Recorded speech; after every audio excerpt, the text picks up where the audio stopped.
अगर आप UPSC civil service exam की तैयारी स्टार्ट कर रहे हैं तो मान लीजिए कि अब आपका एक प्रोजेक्ट है। ये प्रोजेक्ट क्यों? क्योंकि इनिशियल स्टेज से लेकर एंड पॉइंट तक, सक्सेस तक, ये प्रोजेक्ट कैसे चलने वाला है इसके बारे में मेटिकुलस प्लानिंग स्टार्टिंग में ही हो जानी चाहिए।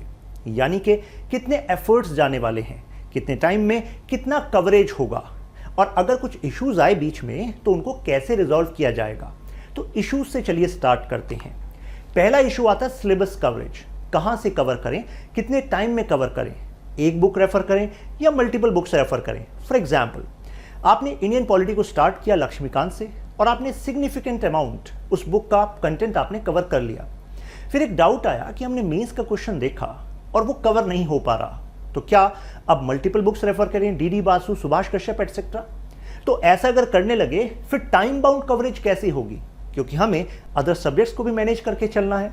अभी केवल इश्यूज की हम बात कर रहे हैं। टाइम मैनेजमेंट, हम एक दिन में कितने सब्जेक्ट्स को साथ लेकर चलें, और एक सब्जेक्ट को अगर हम कवर कर रहे हैं तो उसमें हमारा टारगेट कितना होना चाहिए, डेली टारगेट, वीकली टारगेट कैसे होने चाहिए।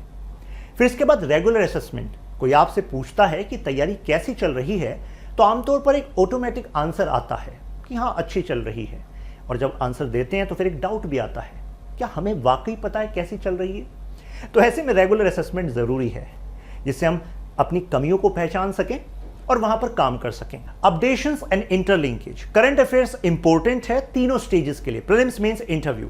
लेकिन लगातार अपडेशंस आते रहते हैं, तो हम इसको कंसाइज कैसे करें। मान लीजिए हमें जानकारी तो हो गई, लेकिन सिलेबस के पार्ट से हमने इसको इंटरलिंक नहीं किया, तो प्रीलिम्स एंड मेंस में इसका अगर हम यूज नहीं कर पा रहे तो फिर इतने एफर्ट करने का फायदा क्या हुआ। तो ऐसे डाउट्स स्टूडेंट्स के मन में आते हैं। फिर आता है मोमेंटम। मोमेंटम का मतलब कुछ दिन तैयारी अच्छी चली, लेकिन फिर 3-4 दिन ऐसे आए कि जहां बिल्कुल कुछ नहीं हुआ। फिर ये 3-4 दिन हफ्तों में भी कन्वर्ट हो गए, तो ऐसे में जो हार्डवर्क था वो एक तरीके से ऑफ ट्रैक हो गया। तो इसमें क्या करें। तो ये सब इश्यूज हैं, लेकिन हर इशू का सोल्यूशन होता है, राइट। इन सब इश्यूज को कैसे रिजॉल्व करें उसका एक सोल्यूशन का प्रोग्राम आपके सामने है।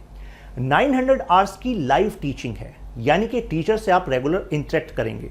क्लासरूम में सिलेबस कवरेज के साथ साथ एमसीक्यू बेस्ड लर्निंग भी होगी, जिससे कि आप रिटेन कर पाएं चीजों को बेटर तरीके से।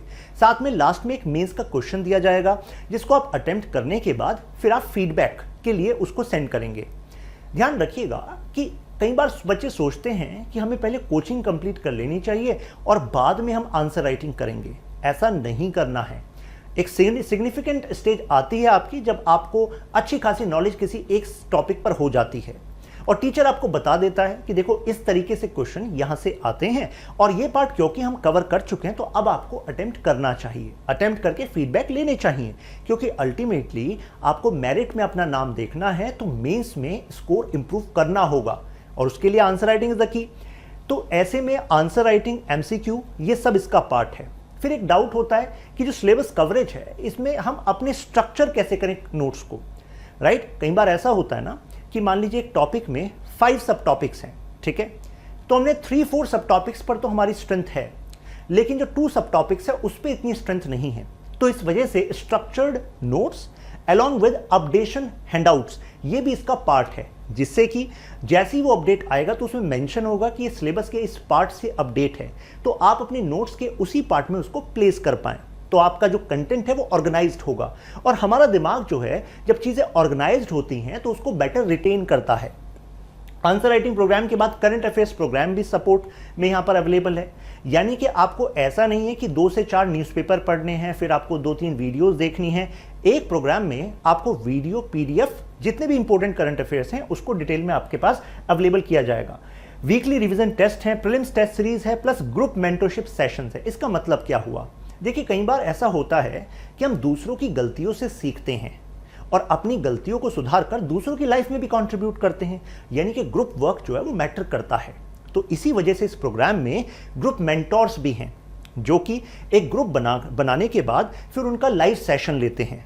तो आप पूरे हफ्ते में या 15 दिन में जो आपने टारगेट्स बनाए थे वो अचीव हुए कि नहीं, कौन सी प्रॉब्लम्स आपको आई, और आप वहां पर सोल्यूशन ले सकते हैं। कई बार ऐसा होता है कि आपको अपनी प्रॉब्लम ही नहीं दिख रही, आपको लग रहा है सब कुछ सही चल रहा है, लेकिन जब कोई दूसरा स्टूडेंट बताता है आपके ग्रुप का कि मुझे ये प्रॉब्लम आ रही है, फिर आपको लगता है कि हाँ ये प्रॉब्लम तो मेरे साथ भी है।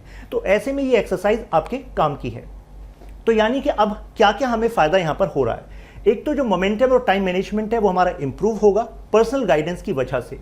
दूसरा, वेल ऑर्गेनाइज्ड स्टडी मटेरियल है, लाइव क्लासेस के साथ साथ हमारा असेसमेंट और अपडेशन इंटरलिंकेज, ये काम हमारा यहां पर हो जाएगा क्योंकि टेस्ट सीरीज होगी और करंट अफेयर्स प्रोग्राम होगा। स्टूडेंट फर्स्ट अप्रोच है, इसका मतलब है कि कोचेस अवेलेबल हैं।